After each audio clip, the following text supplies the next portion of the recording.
ओम श्री परमात्मा नमः। श्रीमद् भगवद गीता प्रथम अध्याय। पांडवों के 12 वर्ष के वनवास और 1 वर्ष के अज्ञातवास के बाद जब पांडव हस्तिनापुर लौटते हैं, तब दुर्योधन से अपनी प्रतिज्ञा के अनुसार वो अपना आधा राज्य मांगते हैं। पर दुर्योधन यह कह के मना कर देते हैं कि मैं बिना युद्ध के एक सुई की नोक के बराबर भी भूमि किसी को नहीं देने वाला।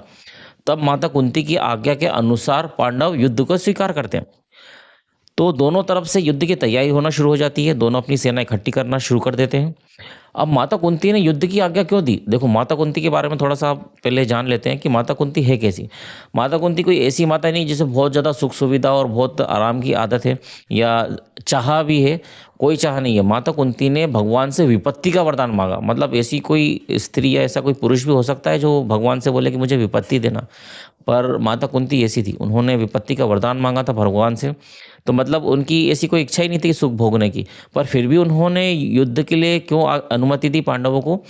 उसका ये रीज़न है कि उनको दो बहुत बड़े दुख थे। वो दुख क्या थे कि कौरव और पांडव कुछ भी करें, लड़ाई करें, जो भी करें वो ठीक है उनके लेवल पर उन्होंने भरी सभा में उनकी प्यारी पुत्रवधू द्रौपदी का जो अपमान किया, उसको नग्न करने की कोशिश की, वो माता कुंती से सहन नहीं हुआ। बिल्कुल बहुत बड़ा दुख है माता कुंती का। एक ये रीज़न था। और दूसरा रीज़न ये कि जब श्री कृष्ण पांडवों की तरफ से संधि का प्रस्ताव लेने जाते हैं कौरवों के पास में, तब दुर्योधन, दुशासन, शकुनी और कर्ण मिलके श्री कृष्ण को बंदी बनाने की कोशिश करते हैं। तब माता कुंती ये समझ जाती है कि अब इनका कुछ नहीं हो सकता, अब इनका अंत करना बहुत ज़्यादा ज़रूरी हो गया है। और अंत करना ज़रूरी क्यों हो गया? वो इसलिए कि अगर ये जब तक जीवित रहेंगे उतने ही इनके ज़्यादा पाप बढ़ते जाएंगे। मतलब माता कुंती कौरवों के भले के लिए ही उनको खत्म करवाना चाहती, उनका अंत चाहती थी।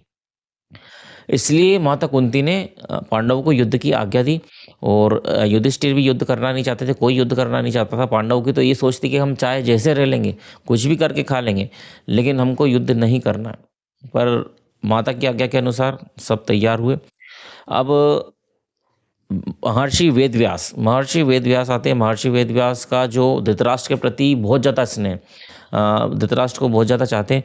तो महर्षि वेदव्यास कहते हैं कि अब युद्ध तो निश्चित हो चुका है, तो युद्ध निश्चित होने के बाद आप अगर चाहें तो मैं आपको दिव्य दृष्टि दे देता हूं जिससे आप पूरा युद्ध देख सकें। जिंदगी भर तो मैं अंधा रहा, अब देखूं भी तो क्या देखूं, अपने कुल का नाश।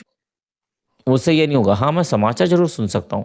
तब महर्षि वेदव्यास संजय को दिव्य दृष्टि देते हैं। और दिव्य दृष्टि भी कैसी देते हैं कि युद्ध तो देख सकते हैं संजय, और साथ में ये भी जान सकते हैं कि सैनिकों के मन में क्या चल रहा है। मतलब मन की बात तक को वो जान सकते हैं। अब दिव्य दृष्टि संजय को मिल गई। अब क्या हुआ कि संजय युद्ध शुरू जब हुआ, महाभारत का जब युद्ध शुरू हुआ, उस समय संजय 10 दिन तक वहीं पे थे कुरुक्षेत्र में। और 10 दिन के बाद जब जो भीष्म पितामह को रथ से गिरा दिया गया, तब संजय हस्तिनापुर लौटते हैं धृतराष्ट्र के पास। और धृतराष्ट्र को ये सारी बातें बताते हैं, जिससे धृतराष्ट्र बहुत विलाप करते हैं, बहुत रोते हैं। और ये सारा जो युद्ध हुआ है उसको विस्तार में बताने को कहते हैं, जिससे हमारा पहला श्लोक, श्रीमद् भगवद गीता का पहला श्लोक आता है। धर्म क्षेत्रे कुरुक्षेत्रे संवेता युत्सवः ममकः पांडवश्चैव किम कुर्वत संजय। अब देखो, ये जो पहला श्लोक है ना भगवद गीता का, बस यहीं से युद्ध स्टार्ट हो जाता है। यहीं से जो युद्ध है उसकी तैयारी हो जाती है। मतलब एक क्या कह सकते हैं कि एक रीज़न, एक सोच, एक विचार की वजह से। धृतराष्ट्र का विचार क्या था? धृतराष्ट्र पांडवों को और कौरवों को एक नहीं मानते थे। धृतराष्ट्र के मन में द्वेदी भाव था। द्वेदी भाव कैसा कि वो कौरवों को तो अपना पुत्र मानते थे, लेकिन पांडवों को अपना पुत्र नहीं मानते थे, क्योंकि वो कहते ममकः और पांडवा। बस यहीं से समझ लो कि युद्ध की शुरुआत हो चुकी है। क्योंकि उनके मन में ये विचार है कि पांडव अलग है और कौरव अलग है। अगर वो पांडवों को अपना ही पुत्र मानते तो कभी युद्ध होता ही नहीं, है ना। तो धृतराष्ट्र के मन के एक विचार की वजह से युद्ध की, जो उसको कहते हैं कि शुरुआत, युद्ध होना निश्चित हो चुका था। अगर ये विचार नहीं होता धृतराष्ट्र के मन में तो कभी युद्ध होता ही नहीं। जब उनको पांडव कौरव की तरह ही लगते, अपने बच्चे मानते अगर वो पांडवों को, तो युद्ध कैसे होता? होता ही नहीं। दुशासन और दुर्योधन में युद्ध हुआ क्या? वो 100 पुत्र थे, 100 पुत्र में आपस में युद्ध हुआ क्या? नहीं हुआ। लेकिन क्यों? क्योंकि उस समय वो सब कौरव एक थे और धृतराष्ट्र उनको एक मानते थे, पर पांडवों को अलग मानते थे। इस वजह से युद्ध की शुरुआत हो चुकी थी। तो एक विचार इतनी बड़ी महाभारत करवा सकता। आज हमको इस बात से हमको क्या सीख लेना चाहिए? इस बात से हमको ये सीख लेना चाहिए कि हमको हमारे समाज में या हमारे परिवार में कभी द्विवेदी भाव नहीं रखना चाहिए। मतलब हमारे भाई के बच्चे हैं, तो उनको ये नहीं सोचना कि हमारे भाई के, अपने ही बच्चे समझो आप। समाज के बच्चे हैं, उनको अपना बच्चा समझो आप, है ना? राष्ट्र के जो बच्चे हैं, उनको अपना बच्चा, ऐसा द्वैधी भाव मत रखो। अगर आप ऐसा द्वैधी भाव रखोगे तो आज नहीं तो कल लड़ाई होगी, क्योंकि आप उनको अलग समझते हो, है ना? अगर अपना मानोगे तो कभी लड़ाई नहीं होगी, कभी नहीं होगी। अब कुरुक्षेत्र के बारे में थोड़ा सा जान लेते हैं कि जहाँ पे युद्ध हो रहा है वो कैसा क्षेत्र है। पहला श्लोक में कहते हैं कि धर्म क्षेत्र कुरुक्षेत्र। धर्म क्षेत्र मतलब कुरुक्षेत्र कैसा क्षेत्र है? धर्म क्षेत्र वो क्षेत्र होता है जहाँ पे धार्मिक कार्य हुए हों। तो कुरुक्षेत्र धर्म क्षेत्र क्यों है? क्योंकि वहाँ पे देवताओं ने यज्ञ किया और राजा कुरु की तपस्थली भी है कुरुक्षेत्र। जिस वजह से देखो, भारत में क्या होता है, कोई भी काम करने से पहले धर्म को आगे रखा जाता है। तो युद्ध जैसे महान कार्य के लिए भी धर्म को सबसे आगे रखा गया। किस सोच के आधार पे? कि जो भी यहाँ पे मृत्यु को प्राप्त हो, उनका लोक और परलोक दोनों सुधर जाए, इसलिए। अब मुख्यतः लड़ाई जो होती है संसार में, वो 3 चीज़ों के लिए होती है, धन, भूमि और स्त्री। यहाँ पे भूमि के लिए राजा जो रहते हैं, वो ज़्यादातर भूमि के लिए लड़ते हैं। तो ये तो हुआ पहले श्लोक का पूरा अर्थ, जिसमें धृतराष्ट्र ने संजय से प्रश्न किया। अब आगे के श्लोकों में संजय धृतराष्ट्र के प्रश्न का जवाब देंगे। दूसरे नंबर के श्लोक से लेकर 13वें नंबर तक संजय कौरव सेना के बारे में बताएंगे और 13वें श्लोक के बाद पांडव सेना पे आएंगे। तो हम बहुत जल्दी देख लेंगे, क्योंकि भगवत गीता बहुत बड़ा ग्रंथ है, तो थोड़ा सा हम फास्ट देखेंगे और जो मेन जो बातें हैं उनको हम थोड़ा डिटेल में समझेंगे।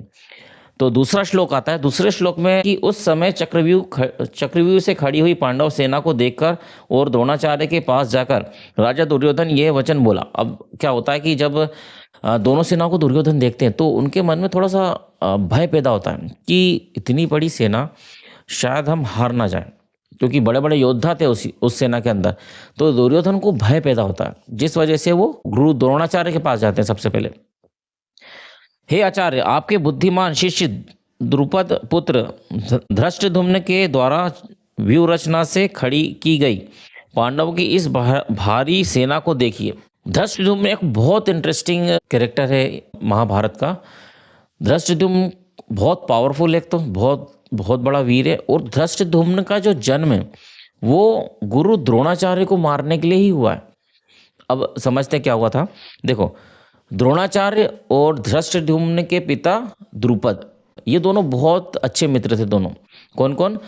द्रोणाचार्य और द्रुपद बहुत अच्छे मित्र थे। पर द्रुपद जब राजा बने तो उनके अंदर घमंड आ गया और उन्होंने कुछ द्रोणाचार्य को ऐसी बात कहती जिस वजह से उन दोनों की मित्रता शत्रुता में बदल गई। मतलब दोनों एक दूसरे के बहुत बड़े दुश्मन हो गए। इतने बड़े दुश्मन हो गए कि राजा द्रुपद ने स्पेशल यज्ञ करवाया द्रोणाचार्य को मारने के लिए। उस यज्ञ से धृष्टद्युम्न और द्रौपदी का जन्म हुआ। और धृष्टद्युम्न का जन्म सिर्फ गुरु द्रोणाचार्य को मारने के लिए ही हुआ। द्रोणाचार्य को पता है कि धृष्टद्युम्न का जन्म मुझको मारने के लिए हुआ है, फिर भी धृष्टद्युम्न ने जो शस्त्र और अस्त्र शस्त्र की जो शिक्षा है वो द्रोणाचार्य से ही ली है। मतलब द्रोणाचार्य ऐसे गुरु हैं कि उनको पता है कि ये जो धृष्टद्युम्न ये मुझको मारने के लिए ही पैदा हुआ है, फिर भी उन्होंने उसको अस्त्र शस्त्र की शिक्षा दी है। उन्होंने उसको मना नहीं करा। दुर्योधन भय के कारण द्रोणाचार्य के पास जाता है, उनको भड़काने की कोशिश करता है। किस तरीके से भड़काता है? बोलता है कि आप कितने सरल और अच्छे हैं, जो आपने धृष्टद्युम्न को अस्त्र शस्त्र चलाना सिखाया, पर आपका शिष्य कैसा है, कितना चतुर है, वो आपसे ही अस्त्र शस्त्र सीख के आपके ही सामने खड़ा है, आपको ही मारने के लिए खड़ा है। वो पांडवों ने भी उसको सेनापति बनाया। मतलब द्रोणाचार्य यहाँ पे सेनापति थे कौरव सेना में, तो धृष्टद्युम्न को पांडवों ने सेनापति बनाया। दुर्योधन क्या करता है? द्रोणाचार्य को भड़काने की कोशिश करता है। द्रोणाचार्य इसका कोई जवाब नहीं देते, जिससे दुर्योधन का जो उत्साह है वो भंग हो जाता है। अब सुनो, दुर्योधन द्रोणाचार्य को भड़काने की कोशिश कर रहे हैं और साथ ही पांडव सेना में जो महारथी है उनके बारे में बता रहे हैं। अब कौन कौन से महारथी है वो सुनिए। श्लोक नंबर 4, 5 और 6। यहाँ पांडवों की सेना में बड़े बड़े शूरवीर हैं, जिनके बहुत बड़े बड़े धनुष हैं, तथा जो युद्ध में भीम और अर्जुन के समान है। उनमें यूथान, सात्यकी, राजा विराट और महारथी द्रुपद भी है। धृष्टकेतु और चेकितान तथा पराक्रमी काशीराज भी हैं। पुरुजित और कुंती भोज दोनों भाई तथा मनुष्यों में श्रेष्ठ शैव्य भी हैं, पराक्रमी यूथामन्यु और पराक्रमी उत्तमोजा भी हैं। सुभद्रा पुत्र अभिमन्यु और द्रौपदी के 5 पुत्र भी हैं। ये सब के सब महारथी हैं। जब दुर्योधन ने द्रोणाचार्य को पांडवों की सेना के बारे में बताया तो उसके मन में एक विचार यह आया कि कहीं द्रोणाचार्य ये ना कहते कि जब इतने बड़े बड़े योद्धा हैं तो इनसे संधि कर लो। तब वो फिर अपनी सेना के बारे में बताते हैं। हे द्विजोतम, हमारे पक्ष में भी जो मुख्य हैं उन पर भी आप ध्यान दीजिए। आपको याद दिलाने के लिए मेरी सेना के जो नायक हैं उनको मैं कहता हूँ। अब अपनी सेना के नायकों के बारे में बताएंगे। आप सबसे पहले तो द्रोणाचार्य और भीष्म पितामह, ये दोनों, तथा कर्ण और संग्राम विजय कृपाचार्य। वैसे तो कृपाचार्य को तीसरे नंबर पर बोलना चाहिए था, लेकिन स्नेहवश कर्ण का नाम लिया क्योंकि जो कृपाचार्य वो कर्ण से बड़े हैं। तो पहले कर्ण का नाम लिया, फिर कृपाचार्य का नाम लिया। तथा वैसे ही अश्वत्थामा, विकर्ण और सोमदत्त का पुत्र भूरिश्रवा, ये मेन जो बड़े बड़े महारथी हैं कौरव सेना के, उनके बारे में बताया। और इनके अतिरिक्त भी बहुत से शूरवीर हैं जिन्होंने मेरे लिए अपने जीने की इच्छा छोड़ दी है, मतलब मेरे लिए वो कुछ भी कर सकते हैं। तो श्लोक नंबर 10, हमारी वह सेना पांडवों पर विजय करने में अपर्याप्त है, असमर्थ है, क्योंकि उनके संरक्षक उभय पक्षपाती भीष्म हैं। परंतु इन पांडवों की यह सेना हम पर विजय प्राप्त करने में पर्याप्त है, समर्थ है, क्योंकि उनके संरक्षक निज पक्षपाती भीमसेन है। अब दुर्योधन ऐसा क्यों कहना है कि हमारी जो सेना है उस पे पांडवों की सेना पे विजय प्राप्त करने में असमर्थ है? वो इसलिए कहना है कि पांडवों की सेना का एक पक्ष है, एक मत है, पर हमारी तरफ जो संरक्षक, हमारे जो मेन संरक्षक भीष्म पितामह, उनके अंदर कौरव और पांडव दोनों सेना का पक्ष है। वो कृष्ण के बड़े भक्त हैं, युधिष्ठिर के लिए उनके हृदय में बहुत स्नेह है, अर्जुन को भी बहुत वो चाहते हैं, जिस वजह से वो हमारे साथ होते हुए भी अंदर से पांडवों के साथ है। अब बताओ ऐसे में हम कैसे जीतें? अब देखो, दुर्योधन के पास 11 अक्षणी सेना है और पांडवों के पास सिर्फ 7 अक्षणी सेना, 4 अक्षणी सेना ज़्यादा होते हुए भी दुर्योधन ये बोल रहे हैं कि पांडव हम पे विजय प्राप्त करने में समर्थ हैं। वो इसलिए क्योंकि भीमसेन, जो भीम है, उनका पक्ष एक है, सब पांडवों का पक्ष एक है कि कौरवों को मारना। युद्ध शुरू होने से पहले दुर्योधन और अर्जुन दोनों श्री कृष्ण के पास जाते हैं, पर उस समय श्री कृष्ण आराम करते रहते हैं। तो जो दुर्योधन है वो अहंकारवश उनके सिर के पास बैठते हैं, और जो अर्जुन है वो सम्मानवश उनका सम्मान करते हैं तो वो उनके पैर के पास बैठते हैं। तो जैसे ही श्री कृष्ण उठते हैं तो उनकी नज़र सबसे पहले अर्जुन पे पड़ती है, मतलब अर्जुन को देखते हैं सबसे पहले, और बाद में दुर्योधन को देखते हैं। तब श्री कृष्ण अर्जुन को पहला मौका देते हैं कि आपको क्या चाहिए। अर्जुन से प्रश्न करते हैं, यक्षिणी सेना चाहिए या फिर कृष्ण चाहिए, मतलब वैभव चाहिए कि भगवान चाहिए।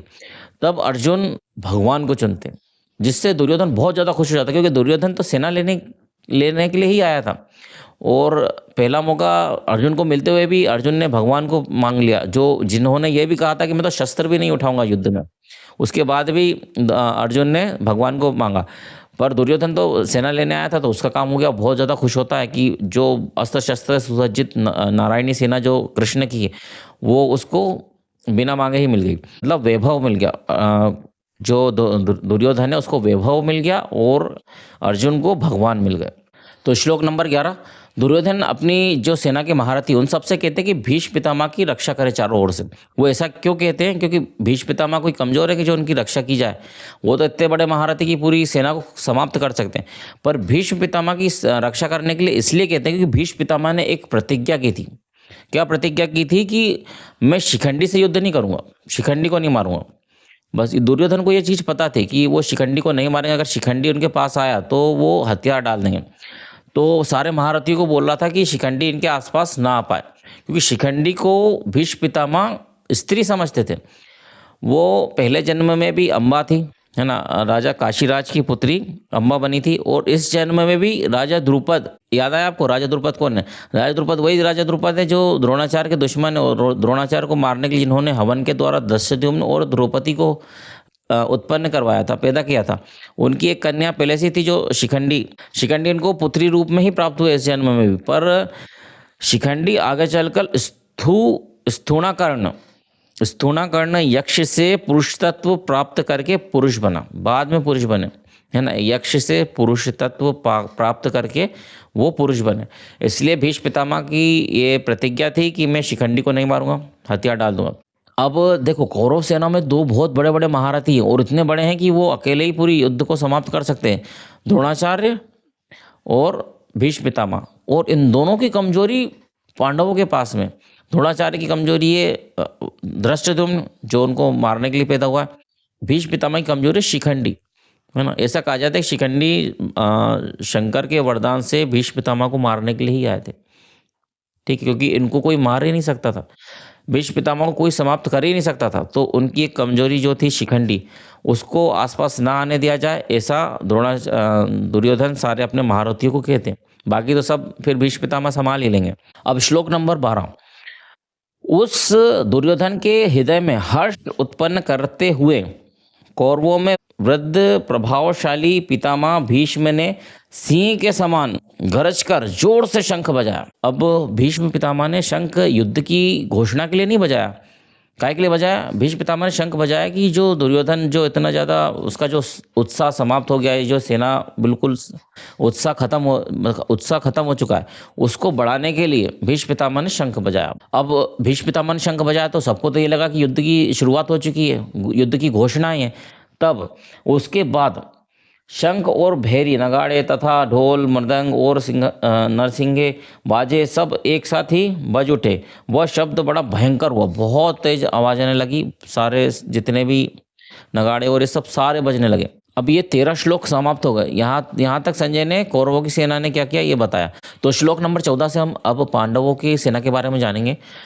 तो चित्ररथ नाम के गंधर्व ने अर्जुन को 100 दिव्य घोड़े दिए थे। 100 दिव्य घोड़े कैसे थे कि वो उनकी संख्या कभी कम नहीं होती थी, मतलब सेना अगर युद्ध में कोई घोड़ा मारा भी जाता तो वापस उसकी जगह तो कोई दूसरा आ जाता। 100 के 100 ही रहते, 100 से कम नहीं होते। उन 100 में से भी 4 दिव्य सफेद घोड़े अर्जुन के रथ में लगे थे। खांडव वन की लकड़ी से वो जो रथ है वो निर्मित था, सोने से मड़ा हुआ था। ध्वजा बिजली, उस पर एक ध्वजा लगी थी जो बिजली की तरह चमकती थी।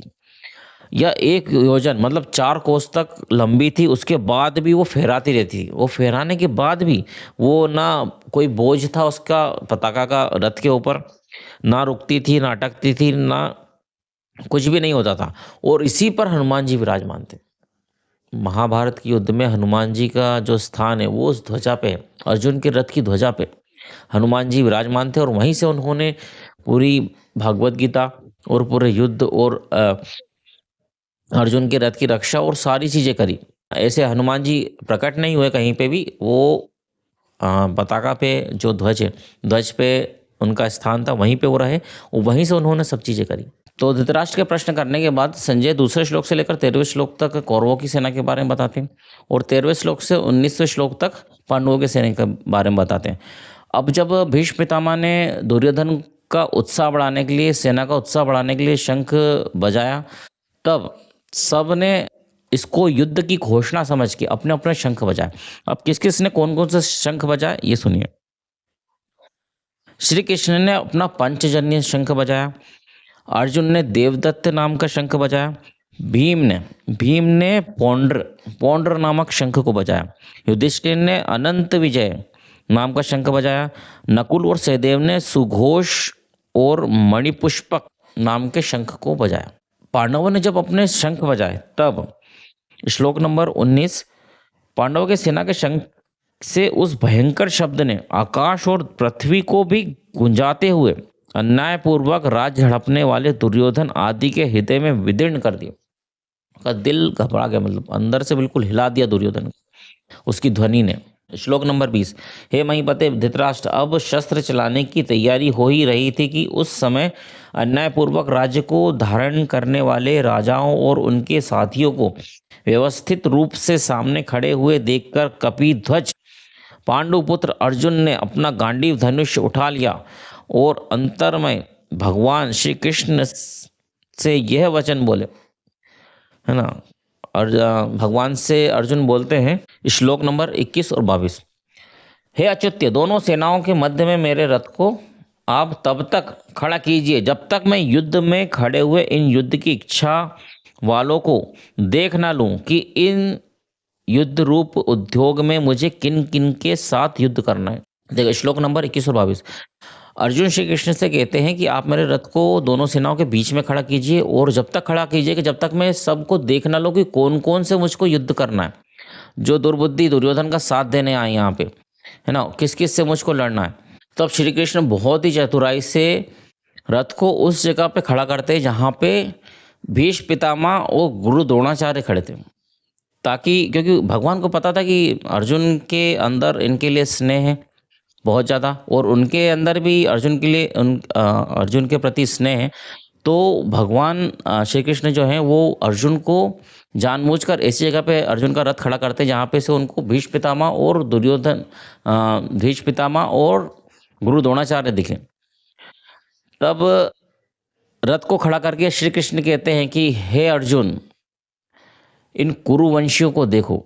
अब जो श्लोक है इनमें हम जल्दी जल्दी पढ़ते जाएंगे, क्योंकि यहाँ पे क्या हो रहा है कि यहाँ पे अर्जुन देखते हैं और बहुत सारा विलाप करते हैं। मैं अब इनसे युद्ध नहीं कर सकता, क्योंकि जितने भी वो देखते सब अपने कुटुंबियों को देखते हैं, तब उनकी इच्छा बिल्कुल लड़ाई की ख़त्म हो जाती है। तो बहुत सारी बातें अर्जुन कहते जाएंगे श्री कृष्ण से, तो हम सुनते जाएंगे जल्दी जल्दी।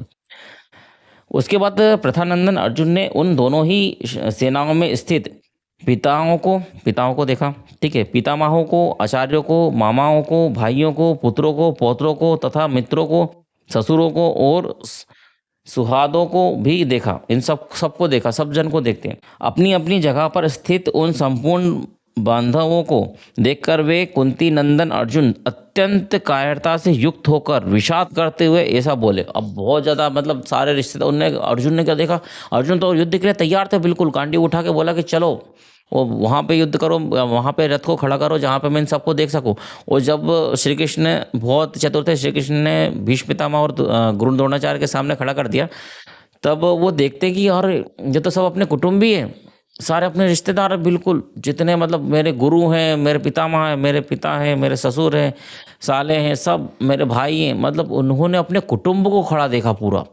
तब उनकी युद्ध की जो इच्छा बिल्कुल समाप्त हो गई और शोक से ग्रसित होकर बहुत ज़्यादा बेचैन हो गए। पूरा उनसे मतलब ऐसी हालत हो गई कि उनसे खड़ा रहते भी नहीं बना अर्जुन से, और वो नीचे बैठ गए और धनुष को अपने फेंक देते हैं और युद्ध की पूरी इच्छा उनकी खत्म हो जाती है।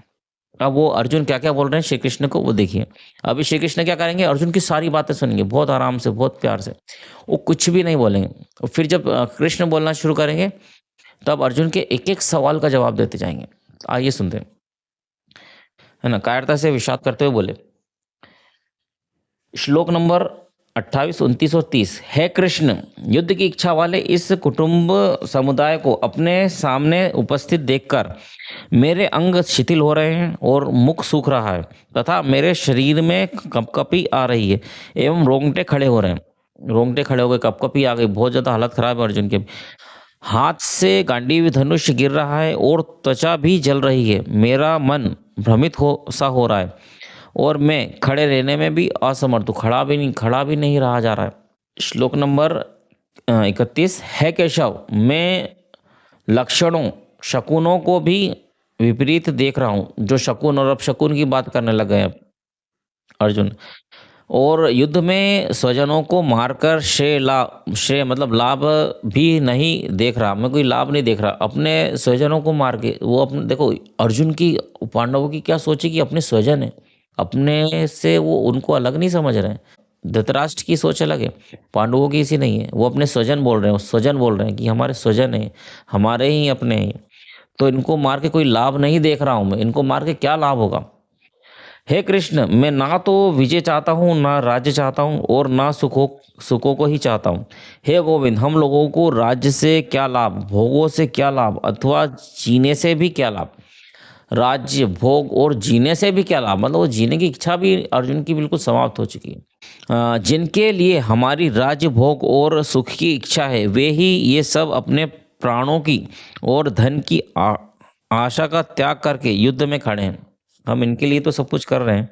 आचार्य, पिता, पुत्र और उसी प्रकार पितामह, मामा, ससुर, पौत्र, साले तथा अन्य जितने भी संबंधी हैं, मुझ पर प्रहार करने पर भी मैं उनको मारना नहीं चाहता।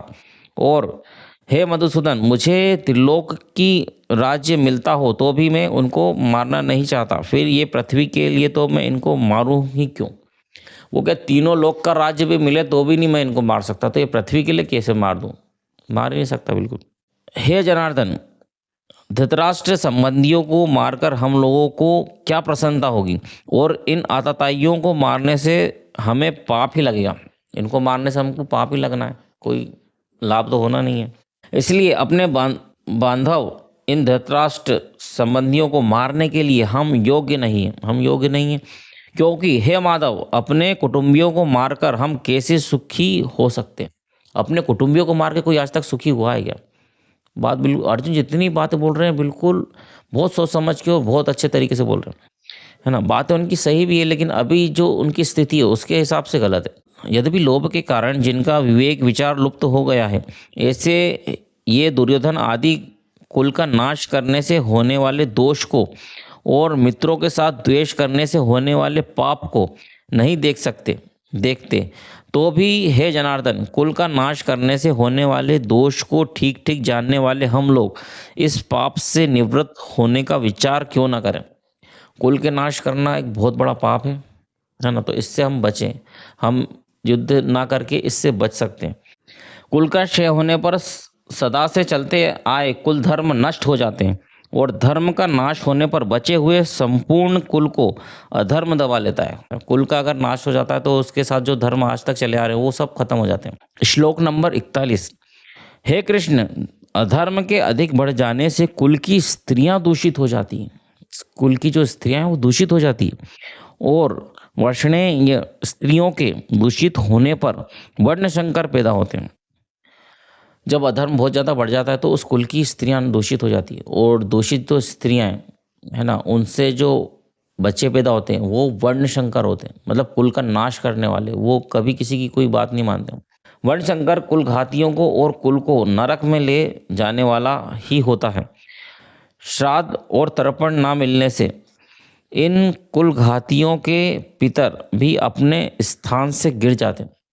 ये जो वर्ण संकर ने कुल घाती, इनके जो पितर है, क्योंकि वो कोई तर्पण और ये सब कुछ भी नहीं करते, श्राद्ध तर्पण कुछ नहीं करते, जिससे उनके जो जो पितर हैं वो भी अपने स्थान से नीचे गिर जाते हैं। इन वर्ण संकर पैदा करने वाले दोषों से कुल घातियों के सदा से चलते आए कुल धर्म और जाति धर्म नष्ट हो जाते, जिससे क्या होता है, कुल धर्म और जाति धर्म दोनों नष्ट हो जाता है।